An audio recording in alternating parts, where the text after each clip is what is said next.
Bom dia! Está na hora de termos 5 minutos com Deus. E que a paz do Senhor, que excede todo entendimento, esteja sobre a sua vida, sua casa, sua família, e que essa mesma paz seja o árbitro do seu coração para a realização dos seus sonhos, planos e projetos. Amém? No livro de Efésios, capítulo 5, versículo 17, vai nos dizer assim: E não sejais falto de juízo, falta de entendimento, falta de sabedoria, mas buscai compreender qual é a vontade do Senhor.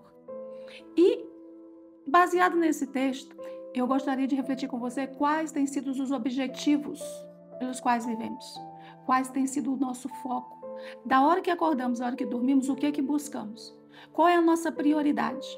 São casamentos, relacionamentos com filhos, tem sido dinheiro, poder, influência, posição social, conhecimento. O que tem comandado o nosso dia? Da hora que a gente acorda, a hora que a gente dorme, qual tem sido a nossa prioridade? Aonde a gente coloca essa prioridade é aonde é o nosso objetivo de vida. E muitas vezes nós ficamos frustrados, mas a frustração, ela não está ligada ao fato de não conseguirmos o que queremos. Porque a grande maioria das pessoas não consegue o que quer, mas ela está ligada direto na falta de entendimento do que Deus quer para nós e nos alinharmos ao que Ele já preparou. Não é, às vezes, a falta do carro, não é, às vezes, a falta da viagem, não é a falta do dinheiro para ir comer no restaurante, mas é a falta de entender o que Deus tem para nós, o que Ele preparou, o que Ele planejou e viver alinhado com o que Ele quer. Quando se anda alinhado ao que Ele quer, essas coisas passam a ser secundárias. Elas não deixam de fazer parte da nossa vida, mas não nos dói não ter o que queremos. Não nos deixa destruídos, destroçados. Por quê? Porque o Senhor, Ele completa em nós esses desejos. E Ele também realiza no momento adequado. Nem toda pessoa pode ter poder, porque as pessoas, elas tendem a mudar com o poder. E algumas, quando têm o poder, elas são trator em cima de outros. Elas não podem ter poder. Por mais que elas sejam boazinhas, mas se tiver poder, elas são assim. Passam para arrogância soberba. Outras pessoas, tendo dinheiro, elas simplesmente não lembram de mais ninguém. O que elas puderem fazer para evitar ter contato com quem pode necessitar ou se fechar dentro do seu mundo de dinheiro e ganhar mais e mais e mais, ela vai fazer. Então, Deus, Ele sabe exatamente o que nós precisamos. E Ele nos separou, cada um para um plano e cada um para um propósito. E quando nós saímos disso, nós caminhamos para a morte. Morte física, morte emocional, morte espiritual, depende. Sansão, o Senhor chamou ele para ser um nazireu, para ser um homem separado para ele.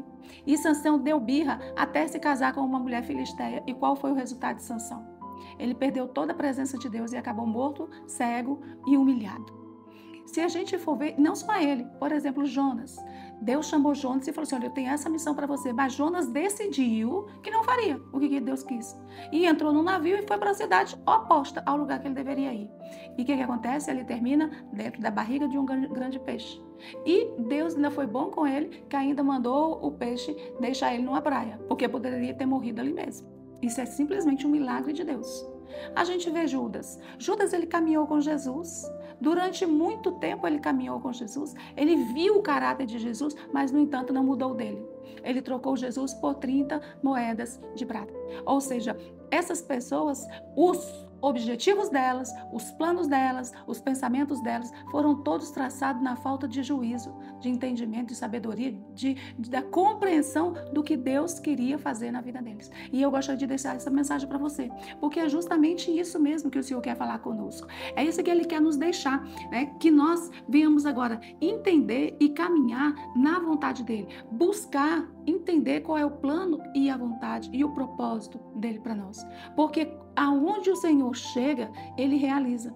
Às vezes a gente vê pessoas muito ricas e a gente fica pensando que essas pessoas são muito felizes porque elas têm muito dinheiro, têm muitos bens, mas às vezes a casa dela é casa de tormento. E às vezes uma casa pequenininha, uma casinha simples, é casa de paz.